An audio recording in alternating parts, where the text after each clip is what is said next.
Big news in Philly. Got a costume hero. He's doing good.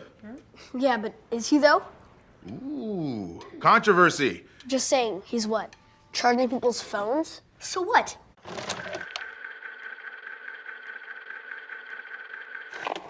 When you're watching through Shazam, there's one curious aspect about it that very quickly might pop out to your attention. Going by financial aspects like the budget, it's clearly the smallest, most insignificant movie of the DCEU. But despite this, it might still very well be the most monumental film of the DCEU, simply because Shazam is proof that DC has finally learned a lesson they've been seeming to either ignore or just downright refuse to learn. The lesson of building a movie on character. In the earlier days of the DC universe, pretty much all the films were built almost exclusively around goal-heavy plot, with character elements being thrown in the back seat. If I had to guess why, probably because DC has liked to think that just because a character is well known, they can simply skip the extra work. Why spend any extra effort developing Batman as a character? It's Batman. People already love him because he's Batman. Even when movies initially start off with great character work, all of it ultimately gets tossed aside in favor of a loud, massive goal of saving the world by stopping the God of War or whatever other CGI monstrosity. And so Shazam clearly is DC's try at course correction to fix this issue, which of course unfortunately doesn't go off so smoothly. Because DC being DC, their course correction is once again so overly drastic that they go from one extreme of a problem to the exact opposite extreme of a problem. Whereas before we've had movies with only plot and no character, this time we have a movie with only character and no plot, which isn't that great of an idea either. Firstly, because like I explained in my Bumblebee video, movies with no goal-heavy plot usually tend to make less money. But more importantly, because they also usually simply just don't work. Because when a movie doesn't have a plot, there's a few highly destructive core problems that always rise up. 1. The movie very easily becomes directionless and thus boring. 2. The movie begins to consist of things happening just because the story needs them to happen, which can feel very jarring and forced. 3. The movie overall becomes a story about nothing and consequently very forgettable. But the weird thing is, somehow none of these problems are problems here, because the way Shazam pulls off character work is so well made and so effective that it kind of magically manages to circumvent each highly destructive core issue I just mentioned. And so I guess let's try to figure out how. Let's take a look at Shazam and the excellent way it uses character elements to make up for not having any clear external goals whatsoever. Let's see how you can take a movie without a plot and make it work just great.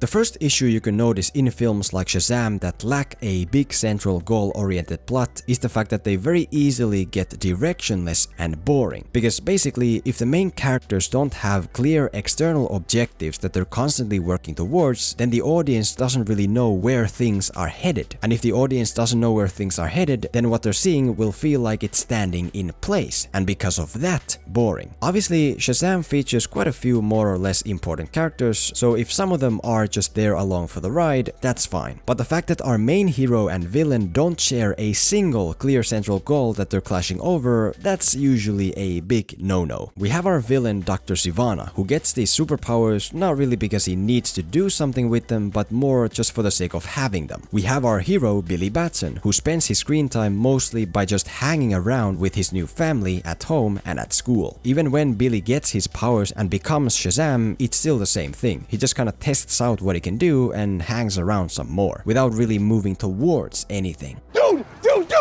did you see that? Yeah, you electrocuted a bus and almost killed these people.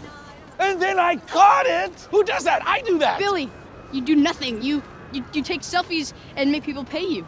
But the way Shazam manages to prevent itself from falling into directionless boredom is by taking the missing external character goals and replacing them with internal character wants. To explain what I'm talking about, let's look at the opening prologue of the movie. We start out watching young Sivana fail to get the powers of Shazam, and then we end with him being obsessed to find his way back there to try again. The reason I wouldn't call this a goal is because it's not an external matter concerning anyone else that he needs to do in order to accomplish something. It's just the thing that he just personally wants to do for himself. It's not as strong as a full narrative goal, but it's enough to inform the audience that okay, this is something we are headed towards. Same with Billy Batson.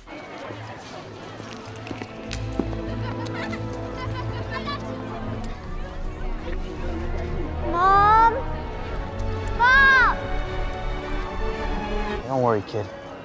Sure she'll come looking before too long, okay? They always do.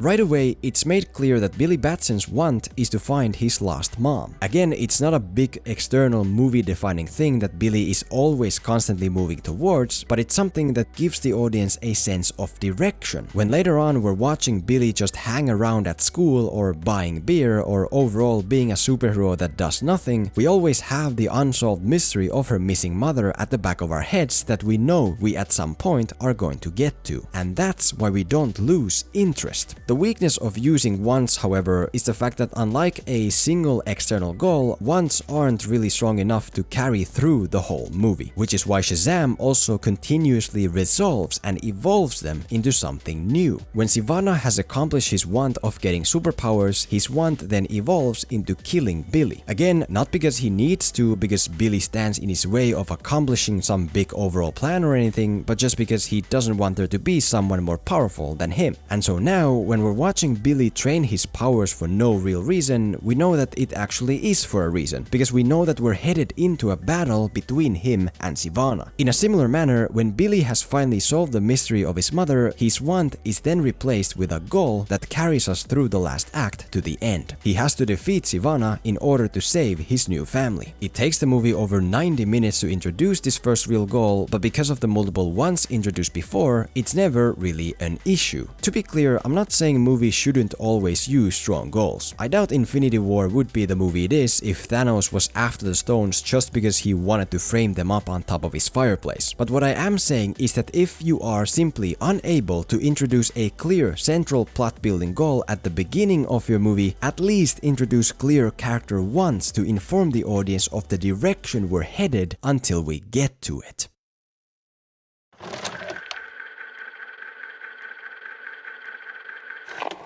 The second key issue of not having an overall goal-centric plot is the highly jarring randomness that stems from it. Whereas usually plot is the thing that organically drives characters into doing things, now characters do stuff and things happen just because the story needs them to in order to work, which can feel very forced and unnatural and overall not that great. Very much like is the case with a certain rat in a certain other superhero movie. And on a quick look, Shazam does seem to suffer from this problem. Why does Billy defend Freddy from the bullies even though he's been established not to care about others? Oh, it's because he needs to run away from everyone to the subway so that he can then be transported to the cave. Why does Billy so eagerly scene after scene train his superhero abilities further even though he has no real reason to do so? Oh, it's because he needs to be somewhat ready to fight Sivana. Okay, but that's cool because I can carry that burden with my hands, line it with my hands.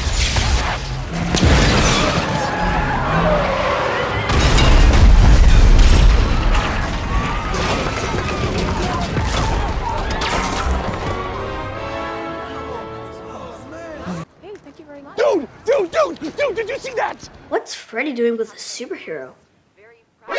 But the strange thing is, when you watch the movie, there is actually no problem of randomness present at all. As in, even though some events might appear to be somewhat random, it all still feels fully natural and justified. How? Because since the movie has no plot to organically drive the characters, it instead uses the characters to organically drive the plot, so to speak. Look at the moment where Billy attacks Freddy's bullies and then has to run away from them. Since there is no plot-related reason for Billy to do this, it should be impossible to organically pull it off, especially since Billy at this point doesn't care about Freddy. But the way the movie does pull it off is by creating the situation directly from Billy's character. Hey, Freeman, here, stand up. Stand up for yourself. Oh. What are you gonna do, go home and cry to mommy? Oh yeah, you don't have a mommy. Even though the scene does exist purely to get Billy to go to Shazam, it doesn't feel like it when you're watching it, because it is based exclusively on Billy's already established soft spot for his own mother. That's why he attacks, that's why the moment works, that's why the entire beginning of the movie works. Billy isn't breaking into police cars and being placed into this new foster family just randomly, but directly because of his strong want to find his mother. Look at the moments where Billy trains his abilities. Obviously, trying out your new superpowers for no sole goal-related reason is understandable. But to do it on multiple occasions and have a full comedic YouTube montage where Billy trains himself more and more even though he's not even into the whole superhero thing, that's when it becomes jarringly obvious why this is all happening, so that he'd be even a bit prepared to fight Sivana afterwards. Or it would be jarringly obvious, if not for the fact that the movie very smartly bases these moments on Freddy's character. Oh yeah, that's the old Batarang. I mean, it's a replica, but feel how sharp. Behold, the Holy Grail. 1 9mm round shot at Superman himself. If you could have one superpower, flight or invisibility, what would you pick? But you're the only person that I know that knows anything about this Cape Crusader stuff. It's Batman. What?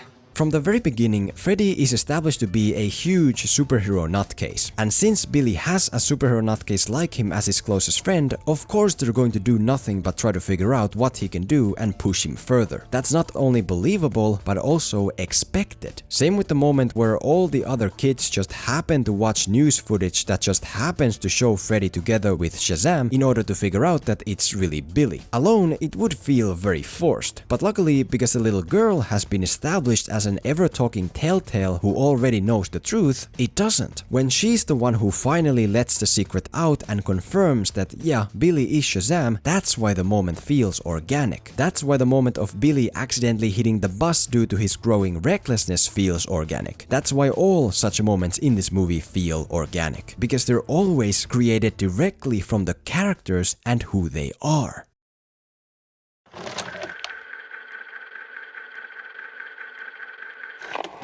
One of the most effective ways to make a movie memorable is by featuring a powerful and high stakes but at the same time very simple to understand plot that the movie more than anything is about. And accordingly, the final big problem with plotless movies like Shazam is the fact that they very often can become downright forgettable. Because just think about it, if a movie is about nothing, what is there to remember it by? I remember the movie where a team of heroes had to divide into multiple groups to stop a purple space tyrant from getting 6 stones and balancing the universe. I don't remember the movie where there were also some heroes and some boxes that did something and whatever. Well, I mean, I do remember, but not for any positive reasons. Luckily though, even if you have a movie without a clear, strong, goal-oriented plot that you don't want to make memorable by just how bad and disappointing it is, there's also another way, as this film proves. A way called theme. In a nutshell, the theme of a movie means a central topic or a philosophical question that all the main characters and their choices are built around. Much like with plot, the way to make a movie memorable with theme is by making the theme not only powerful but also simple and clear enough for the audience to be able to easily pick up on. In Shazam, for example, the theme can be boiled down to just one word: family. Stop it! Hey. Hey, Dad! Hey!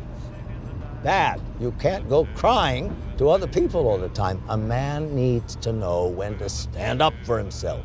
I dedicated my life to getting here. No one believed me. No one helped. Not the wizard. Not my family. I only had myself. Sivana in this film represents the negative anti-theme, which is the belief that you are always at your strongest alone, with no family being there to drag you down. A belief which is first introduced in the very beginning, when Sivana is constantly put down and belittled by his own brother and father. Then we have our hero Billy Batson, who wrestles with the exact same topic. And at the start, he actually has the same mindset as Sivana. Since he lost his mother as a child and had to grow up by himself, he's come to believe that it's best not to let people close, that he doesn't need anyone. There's a couple outside, Mr. Batson. They run a group home. I can take care of myself. Ultimately, however, Billy starts to warm up to his new family and move to the positive side of the theme. But the problem then is the fact that Sivana uses his new family as a hostage against him, which seems to indicate that the negative anti-theme is actually stronger. That is, until we get to the ending battle that finally decides the true, correct answer. The kids reign supreme because they battle together as a family. Sivana loses because he's alone without anybody that cares for him.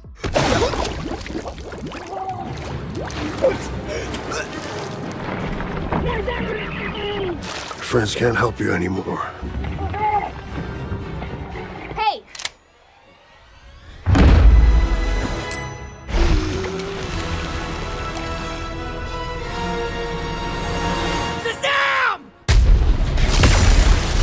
I'm not really a fan of how we're once again fighting more DC CGI monstrosities, but this time I can live with it. I might have been a fan of it if there, for example, were 7 kids who each internally suffered from one deadly sin and now had to combat that sin in external form, which would have included the deadly sin monsters in the theme as well. But even as is, the theme of Shazam is more than great. It's powerful, it's well executed, and it's simple enough to fully explain in just 4 words. Family makes you stronger. That's what this movie is about, that's why I remember it.